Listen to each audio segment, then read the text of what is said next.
Hello there. So we look at reflex and synapses, but I want to talk about synapses first. All right. So let's see how that goes right now. So now I want you to remember the fact that in nervous system, neurons are not connected like this. There's a space between neurons like this. So this is the end of one neuron. This is the beginning of the next neuron. Neurons are never connected directly. It's a principle in ours. You can see it here. They seem close together, but they are not touching each other. No, they are not. All right. So now let's quickly look. So what is synapse? Synapse can be defined as what? A functional gap between the ends of neurons. No. So the question will be, if they are not touching each other, how then do they communicate? And that is answered by something called neurotransmitter. So neurotransmitter is the chemical secreted from one neuron to the next. I say that again. It's a chemical secreted from what? One neuron to the next. Now pay attention to this. Synapse is the only place in the entire nervous system where impulse move as chemical. I'll say that again. Synapse is the only place in the nervous system where information move as chemicals, not electrical signal. We're going to see that. So example of neurotransmitter could be dopamine, acetylcholine. We have lots and lots of that. So let's take a look at what this looks like real quick. Now I want you to please pay attention to every single I'll be saying here. So this is the end of one neuron. This is other neuron. Now this space in between, you can see some sort of dots. That is your neurotransmitter secreted. Now work with me. Now this is, in this case, the neurotransmitter we are using here is serotonin.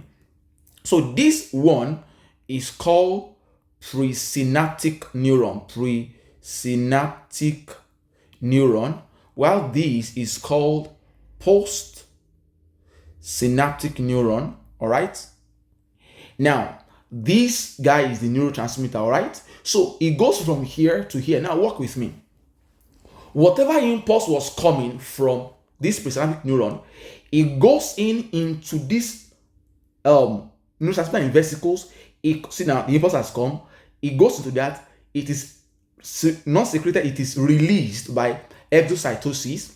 Then from there, it is touching the next neuron, and it will carry the same effect. The same effect on this guy. Now can you see the same impulse just moves on? So the process of this going out is called exocytosis.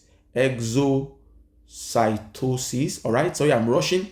Now for that to happen, something called calcium must go into that. So the neurotransmitter is packed in vesicle, so calcium goes in. Of course, it's not a pure A level of physiology class. I will have explained that in details, but the truth is calcium goes in there. Once calcium goes in, this neurotransmitter will bind to this membrane, like you're seeing there, binds in there, released by exocytosis. Then it comes in here. Now, watch what happens.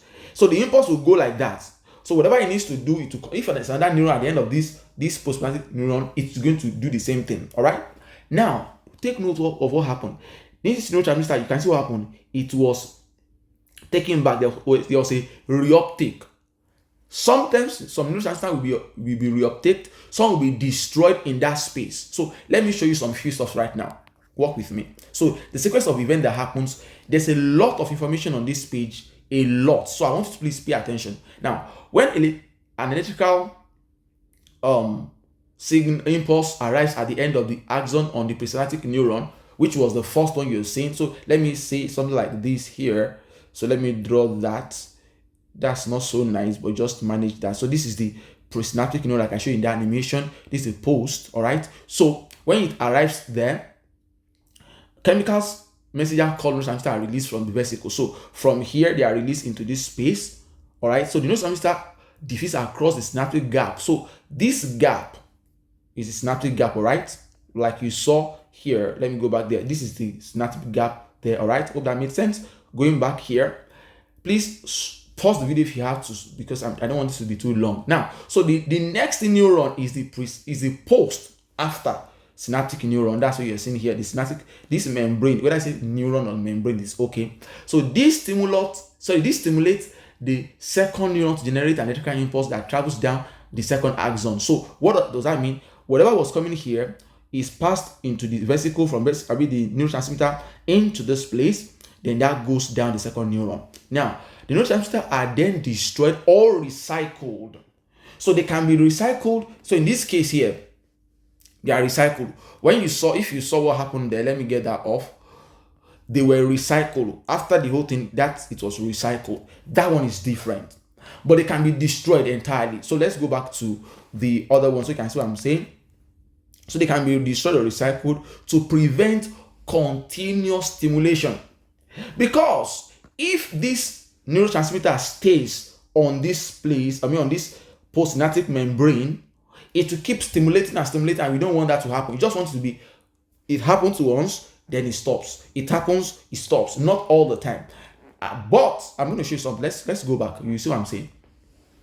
Now, so the postsynaptic, okay, so synapses ensure that impulse only travel in one way direction, avoiding confusion within the nervous system. So if impulse were traveling in both directions, so what you saw there now, the impulse is just moving down from presynaptic neuron to postsynaptic neuron. Now, watch this.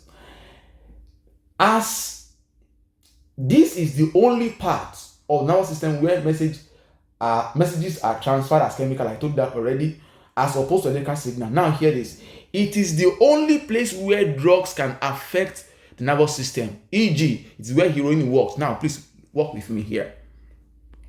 What some drugs do, this is how some of these addictive drugs work.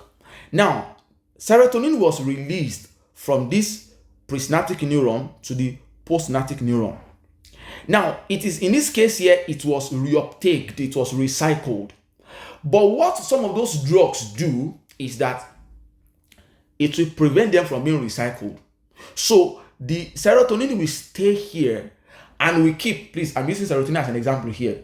In the case, it will be dopamine, which is a pleasure hormone. So the neurotransmitter stays on this postsynaptic neuron and keeps stimulating it, so the person gets high than normal. Normally, if dopamine is secreted in your body, you're fine. Within some few, you laugh, you're happy, it goes down. But for them, they've used a drug that will prevent the recycling of dopamine. So dopamine will be there, stimulating the neuron. Unfortunately, of course, the neuron will get fatigued and exhausted with time. So that's when the dopamine is finished working, or the heroin they have used finished working, dopamine will go back to where it came from. But the neuron has been overly excited, so they will get into another level of depression or tiredness, so to say, depending on what the drug is. Don't forget, I just used dopamine and serotonin as an example here. But the idea is that most of these drugs, this is where they work. This is where drugs work. Let me give you an example here. When you use paracetamol, what paracetamol does is that it doesn't really stop your pain. I apologize, this is the truth. It doesn't stop your pain. What it does is that it blocks. So you had a pain here on your hand. So the impulse of the pain is going from neuron to neuron to neuron to neuron to get to your brain. Now let me tell you something. Anything that does not get to your brain, you can't feel it. Any impulse that does not get to your brain, you cannot feel it. So what happens is, all this analgesic, which is painkiller, what they do is they just come in here and block this place. So your pain is still there, but the transmission from neuron to neuron has been blocked. So once it doesn't go to the next neuron, it won't get to the brain and you won't feel the pain. Of course, usually that's why it is advisable that when you use pain reliever, the real cause of the pain should be addressed, because when the drug finished working, the communication line is reestablished again and you keep feeling the pain. So that's why you are always advised, to treat the cause of the pain, because pain reliever or painkillers don't really kill the pain. They only prevent the transmission of neurotransmitter from neuron to neuron. Hope that made sense. All right.